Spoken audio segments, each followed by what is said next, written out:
Hi everyone and welcome.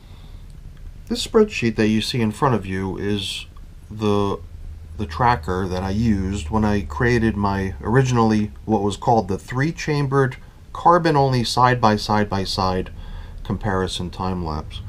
And later that just sort of turned into the 3-chamber carbon only 100-day time lapse. And as you can imagine, if you've watched my channel before, I've got a spreadsheet keeping track of numerous things. So I just figured before we go and we unload that bin today, let's take a quick look at the tracker spreadsheet, and then that'll give you some insights into how long this time lapse has been going.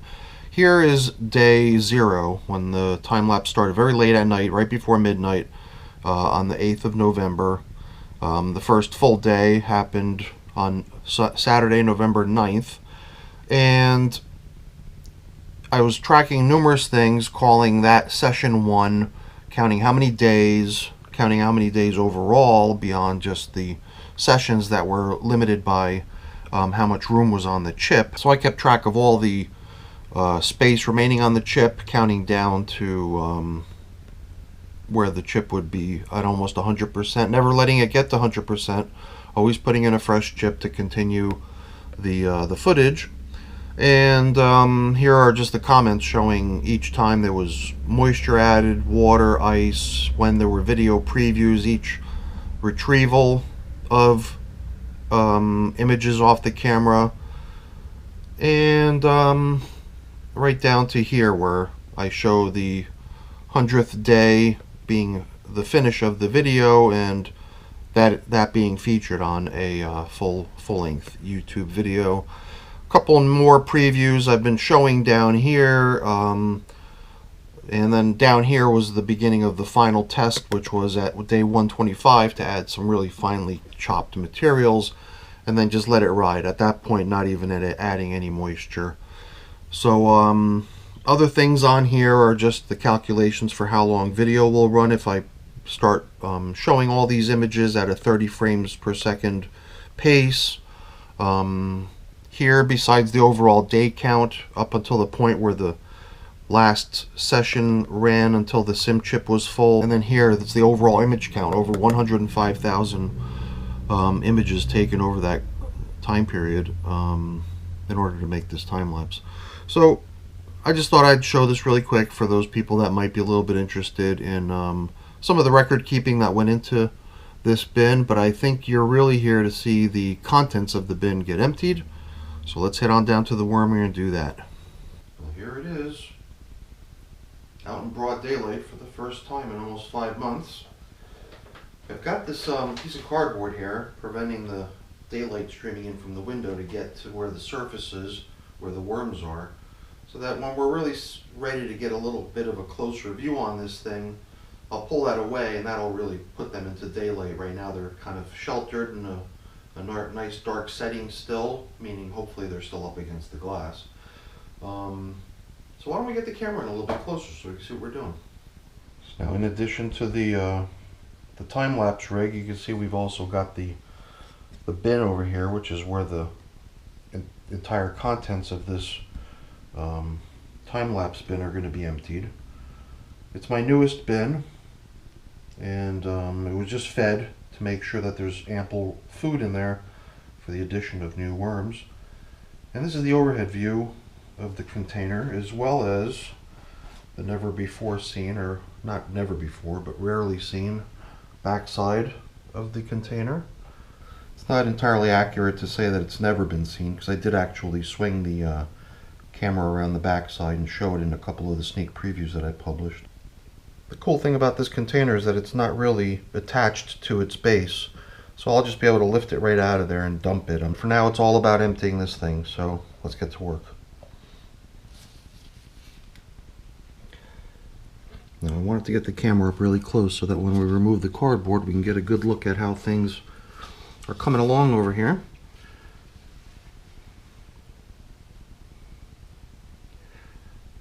Here we've got some paper that I think was covering the top surface, larger chunks of paper, prior to the addition of the shredded last layer 3 weeks ago. For whatever reason, over those 3 weeks, this white layer of whole chunks of paper just seemed to plummet from the level it was at, which is about twice as high, to here. So that was one of the weird things that occurred over the past 3 weeks after the shredded foods were added. From above, you could see that there is kind of a divot, so it drops down so that the depth of the center of the hole is down about here. It's kind of a conical hole. Some signs of some of the shredded paper from previous feedings. I don't think it's the stuff that was put in here, the blended cardboard, because it looks too large. I think the blended stuff might have all gotten eaten. And here on the top of this stuff up here, it's out of view of the camera, a little bit dry on the top surface. However, the top surface of the paper is actually quite damp, and the top of the cardboard is quite damp too, which is good. So the lights out here are not too bright, but I got a feeling within a minute or two most of these guys are going to just want to take cover from the light. There's been no light other than the very dim overhead lights that were illuminating the scene. Yeah, it looks to me like the majority of them have scurried away from the edge of the glass. Okay. Just curious to see what does the other side look like. The other side we didn't really get much of a view of. Here on the back side, in the very beginning we had view of a few paper towel, not even paper towel, toilet paper rolls. So they were only about this long. And there had been 3 of them, 2 here and 1 a little further the other way, placed in there as sort of spacers just to keep the worms away from this surface and more on the other surface. So it was on the other side that the contents of the bin were all added. And I'm just really curious to see what's the status of those 3 toilet paper tube rolls. Toilet paper roll tubes. Have the worms chewed them up, or are they still more or less intact? That's what I'm really curious to see. So originally it was a cup this size that was filled with worms, and each chamber had that many worms released into it. A lot of people have questioned whether there's more worms in these containers now, or fewer, or have they been breeding, or have they been growing, getting fatter. I guess there would be that option for me to pick through all this material and load the worms from each chamber to see if they equal at least or are more than what it would take to fill a cup like this. But I'm really not in the mood to go picking through each of these. I'm more interested in just kind of dumping them out and evaluating them as a whole in terms of just the overall appearance of the material, the contents of the bin, the appearance of the worms, obviously, and keep it simple. So no measurements, no counting or anything like that, but just for reference I wanted to remind everyone, and it was shown in the video when we collected these worms and released them, how full each of these containers was. But you could tell it's not much. Certainly not a lot of worms were placed into each container. But then again, you could tell how large this is. Definitely not very large at all. Because for comparison, I could put a gallon carton of milk almost perfectly onto this container in terms of its height and its overall dimensions. So I would say that one of these is about a gallon, pretty much the same as a 1 gallon milk container.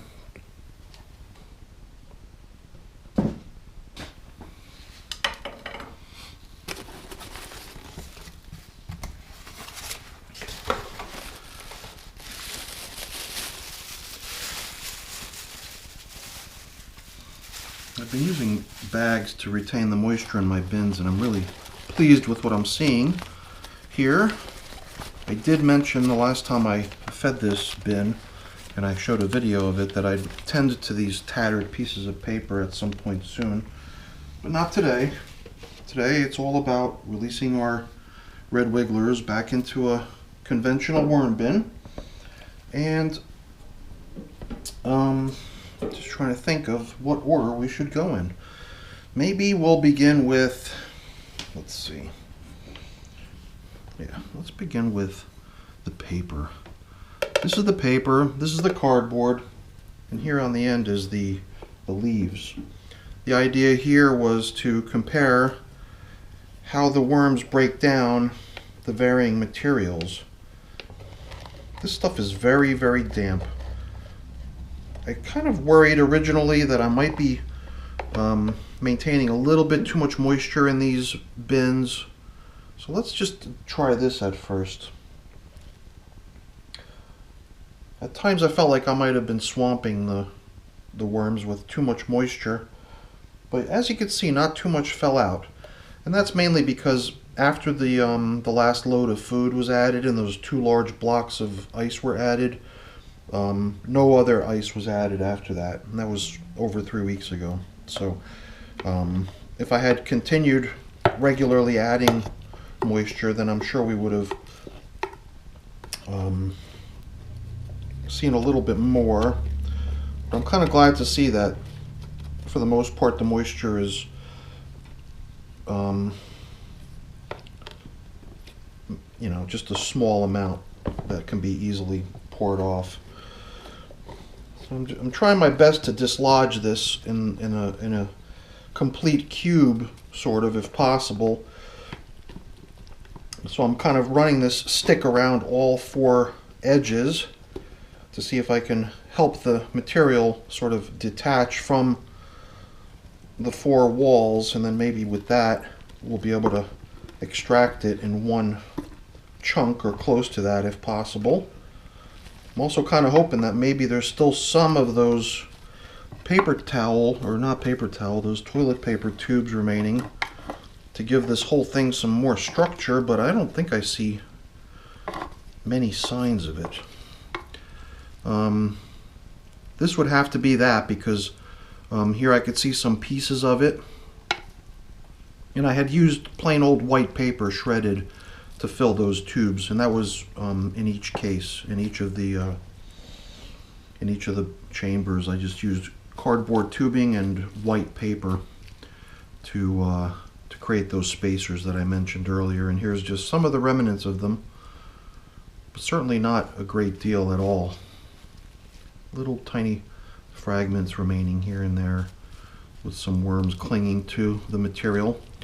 This here seems like it would probably be the contents of yet another one. And at this point it's the only game in town. There's really no more food left. All of the easy to access materials that were up against the forward facing glass were probably always gobbled up quickly. And then in order to get to that other food source, which is the paper stuffed inside of the toilet paper tubes, there was really no access. They really had to sort of work their way into there. And over time, as the paper softened from moisture, I'm sure it became easier and easier to infiltrate it. And also just crawling underneath the tube to get to the inside of it would have been another option for them. So it does seem like whenever we hit one of these little mounds of paper, that was kind of where we would find the concentrations of worms hanging out, trying to take advantage of the last few fragments of food. I'm surprised that this shredded newspaper isn't loaded with worms as well. I wonder if they prefer the white copy paper, because they seem to be nestled wherever I found concentrations of that paper stuck together. But here, in this concentration of newspaper, shredded newspaper, I'm not seeing many. I see a couple, but not many. So that was pretty interesting.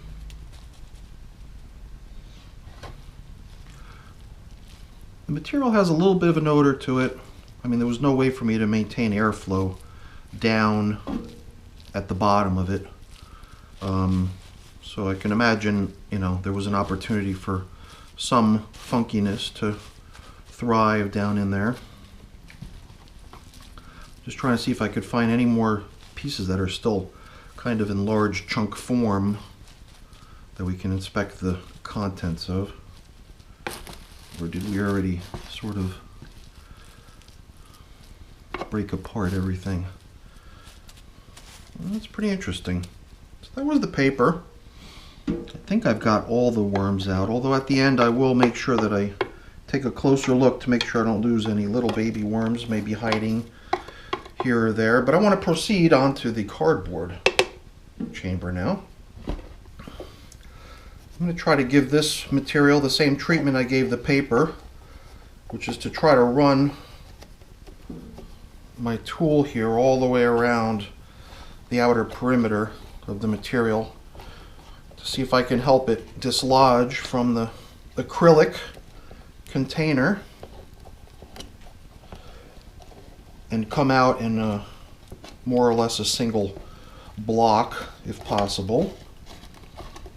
You can definitely see a lot of moisture squishing around as I press and push this material around. I can't remember, did I make it all the way around? I don't know. At this point I'm just going to try shoveling it out to see if we can extract it and start inspecting it.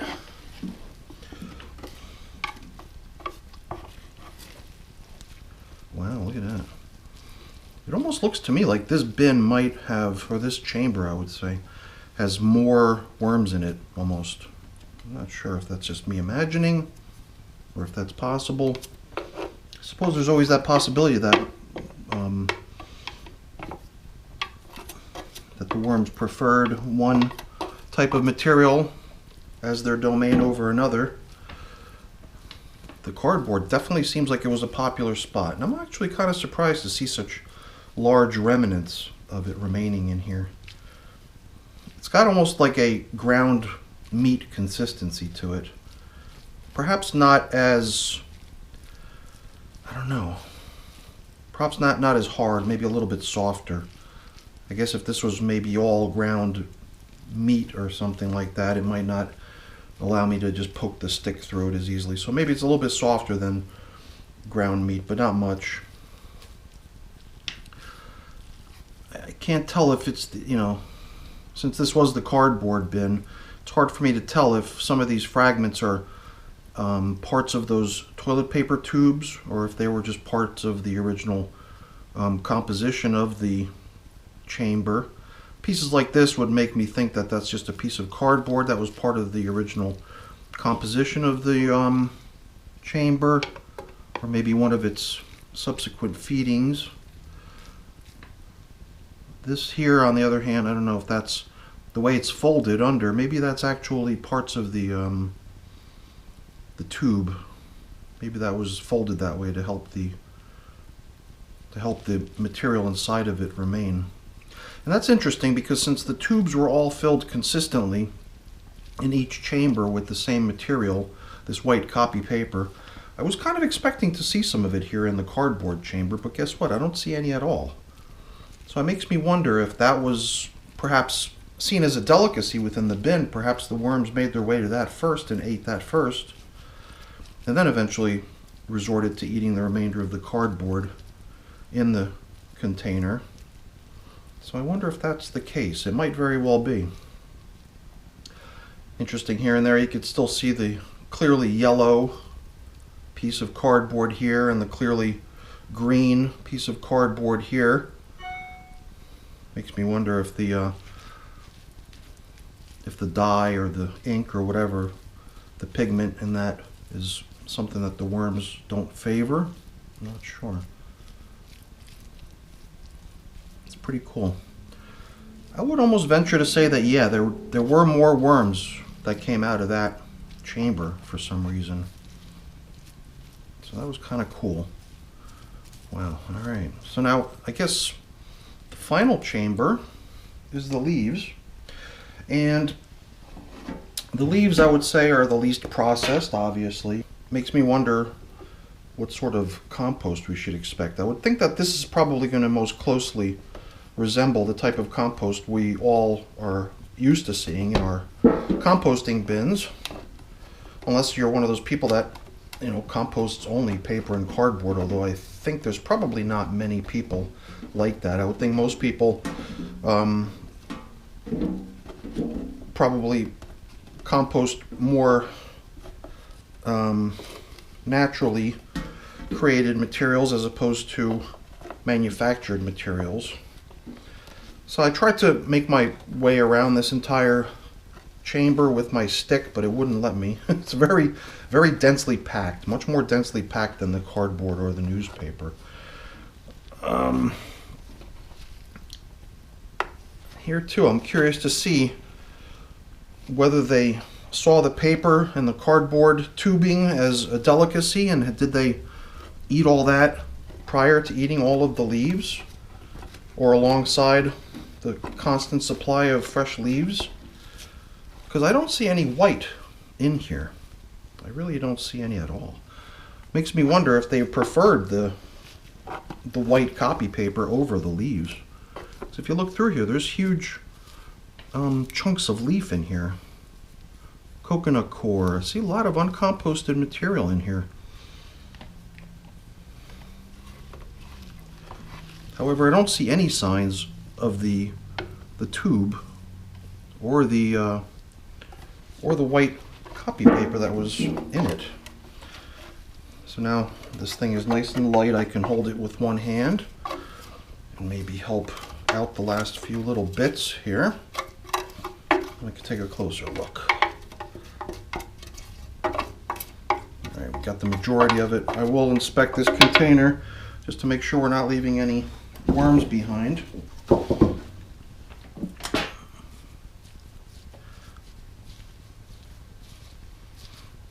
this material definitely has more of a vermicompost kind of a look to it, you know. I mean, vermicompost having the nickname black gold makes you expect to see somewhat darker material when you open up your vermicomposting container. So it's just interesting to see the light color of the paper and the newspaper and the copy paper bin, and then the cardboard bin. And it's hard for me to say at this point whether this chamber has more than the last one we saw, more than the cardboard one, or an equivalent number. I wouldn't say it's any less. So maybe I would venture to say that the cardboard and the leaves appear to have about the same number of worms in each, with maybe the paper container looking like it has the fewest. So that would indicate that there probably was breeding happening in the containers, and there should be baby worms around, although I don't really remember seeing too many. Most all the worms that I saw while we were picking around were good sized worms, not a lot of baby worms. Like, you should be able to distinguish between a baby worm and its parent, I would hope. I guess here and there I do see some small worms. Who knows? Some of them might have been born here, but they might have already been born weeks ago. They've had plenty of time to grow in size. The worms are all making their way down into the material at this point, and I think I've subjected them to enough harassment for one day. So why don't I just give this one last spread out evenly across the top. So obviously the leafy compost is being pushed out to that far side. And I think what was right on top of that would have been mainly the cardboard compost, and maybe what was on this side over here is the paper. So it's probably not going to be noticeable. There won't be much difference visible to distinguish them from one another in a few days. I got a feeling that this material is going to get broken down pretty quickly, because it is nice and fine, and for the most part it is broken down, you know, so it's already at that point. So I'm just talking about whatever little fragments of remaining material is still in here. I think between the couple thousand worms that were already in this bin before we started, and now this additional, I don't even know how to estimate. What would you say? I mean, I'd like to hear everyone's ideas in the comments. How many worms do you think we just unloaded into this bin? Could it have been 500? Could it have been another 1,000? So either way, I'd like to hear everyone's thoughts on how we did in terms of releasing worms here today, and whether or not we have more than we originally started with. I would almost venture to say, yeah, we probably do have more than we started with, but I can't say that definitively. I did not count or did not measure how many worms came out of here. So, hopefully you enjoyed the video. I'm going to go ahead and put all this stuff away and get cleaned up. Luckily I wasn't soiled in the process. I was able to keep myself fairly clean, so not much cleanup, but a little cleanup nevertheless, but that's boring. I won't keep you around for that. I'll just take this as an opportunity to say thank you. Thank you for watching, and hopefully you enjoyed the video. If you did, please, as always, remember to give me a thumbs up. That's really appreciated. And also consider becoming a subscriber to the channel as well. That's appreciated too. All right, everyone. Have a great day. Thanks for watching. Bye-bye.